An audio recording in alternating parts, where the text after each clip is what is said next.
How can I speak in 10 minutes about the bonds of women over 3 generations? About how the astonishing strength of those bonds took hold in the life of a 4-year-old girl, huddled with her young sister, her mother and her grandmother, for 5 days and nights in a small boat in the China Sea more than 30 years ago. Bonds that took hold in the life of that small girl and never let go. That small girl now living in San Francisco and speaking to you today. This is not a finished story. It is a jigsaw puzzle still being put together. Let me tell you about some of the pieces. Imagine the first piece, a man burning his life's work. He is a poet, a playwright, a man whose whole life had been balanced on the single hope of his country's unity and freedom.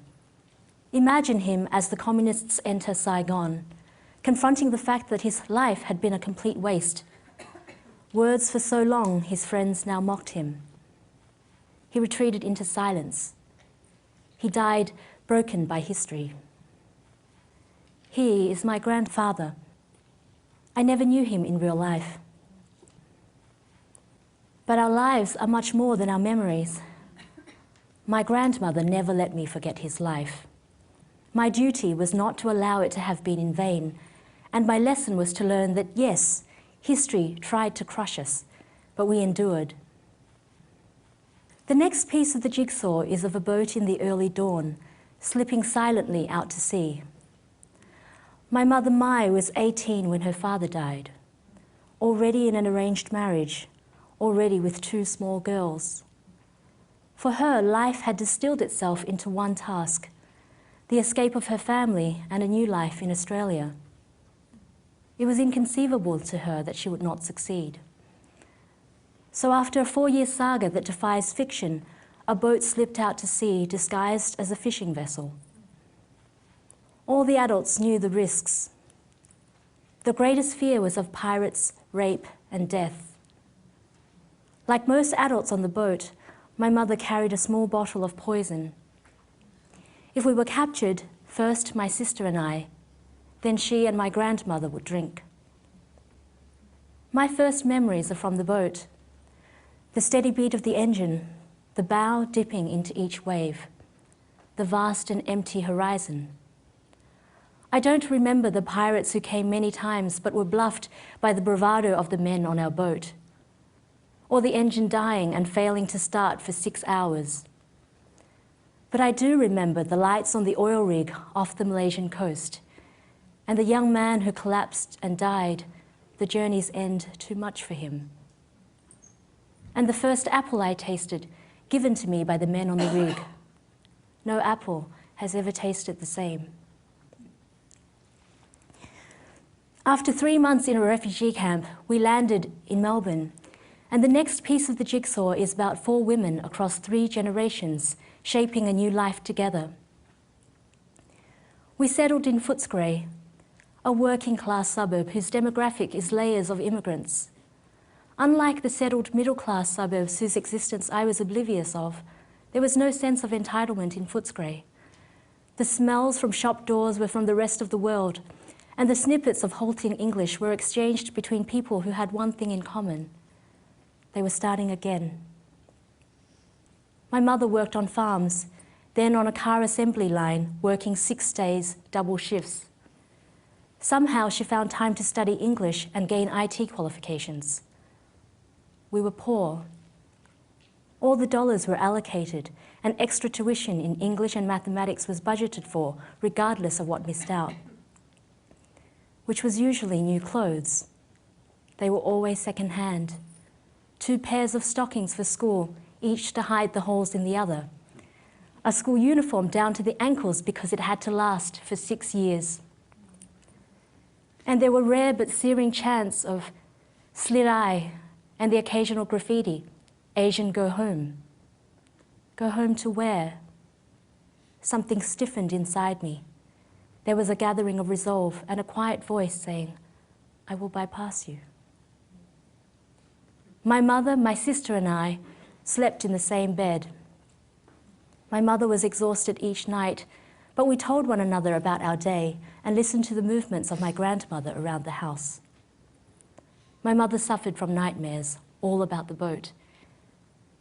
And my job was to stay awake until her nightmares came so I could wake her. She opened a computer store, then studied to be a beautician and opened another business. And the women came with their stories about men who could not make the transition, angry and inflexible, and troubled children caught between two worlds. Grants and sponsors were sought, centres were established. I lived in parallel worlds. In one, I was the classic Asian student, relentless in the demands I made on myself. In the other, I was enmeshed in lives that were precarious, tragically scarred by violence, drug abuse, and isolation. But so many over the years were helped, and for that work, when I was a final year law student, I was chosen as the Young Australian of the Year, and I was catapulted from one piece of the jigsaw to another, and their edges didn't fit. Tarnlee anonymous Footscray resident was now Tarnlee refugee and social activist, invited to speak in venues she had never heard of, and into homes whose existence she could never have imagined. I didn't know the protocols. I didn't know how to use the cutlery. I didn't know how to talk about wine. I didn't know how to talk about anything. I wanted to retreat to the routines and comfort of life in an unsung suburb. A grandmother, a mother, and two daughters ending each day as they had for almost 20 years, telling one another the story of their day and falling asleep, the three of us still in the same bed. I told my mother I couldn't do it. She reminded me that I was now the same age she had been when we boarded the boat. No had never been an option. Just do it, she said, and don't be what you're not. So I spoke out on youth unemployment and education and the neglect of the marginalised and disenfranchised. And the more candidly I spoke, the more I was asked to speak. I met people from all walks of life, so many of them doing the thing they loved, living on the frontiers of possibility. And even though I finished my degree, I realised I could not settle into a career in law. There had to be another piece of the jigsaw. And I realised at the same time that it is okay to be an outsider, a recent arrival, new on the scene. And not just okay, but something to be thankful for, perhaps a gift from the boat. Because being an insider can so easily mean collapsing the horizons, can so easily mean accepting the presumptions of your province. I had stepped outside my comfort zone enough now to know that yes, the world does fall apart, but not in the way that you fear. Possibilities that would not have been allowed were outrageously encouraged. There was an energy there, an implacable optimism, a strange mixture of humility and daring. So I followed my hunches. I gathered around me a small team of people for whom the label, "it can't be done," was an irresistible challenge. For a year we were penniless. At the end of each day I made a huge pot of soup which we all shared. We worked well into each night. Most of our ideas were crazy, but a few were brilliant, and we broke through. I made the decision to move to the US after only one trip. My hunches again. 3 months later, I had relocated, and the adventure has continued. Before I close, though, let me tell you about my grandmother. She grew up at a time when Confucianism was the social norm, and the local Mandarin was the person who mattered.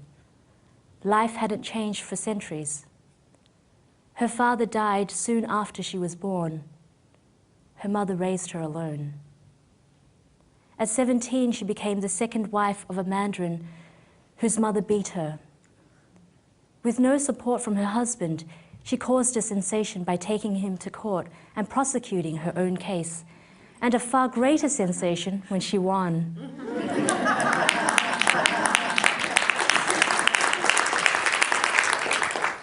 It can't be done was shown to be wrong.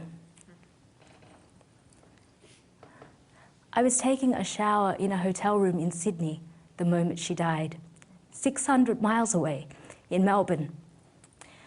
I looked through the shower screen and saw her standing on the other side.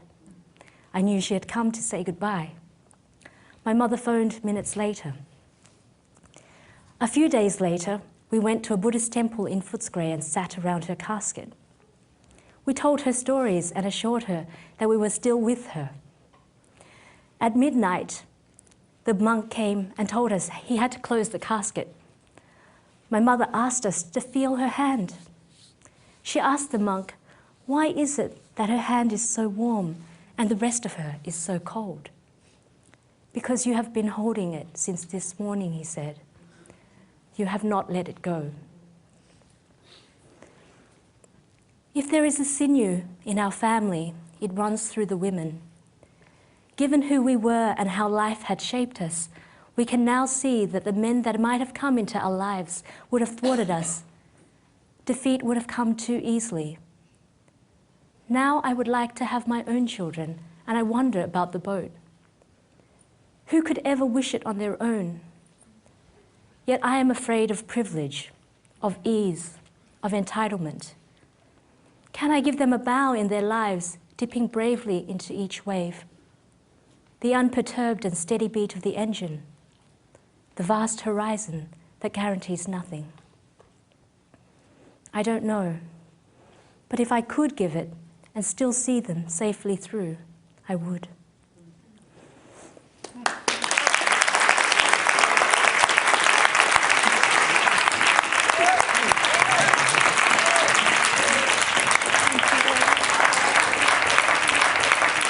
And also, Tan's mother is here today in the fourth or fifth row. So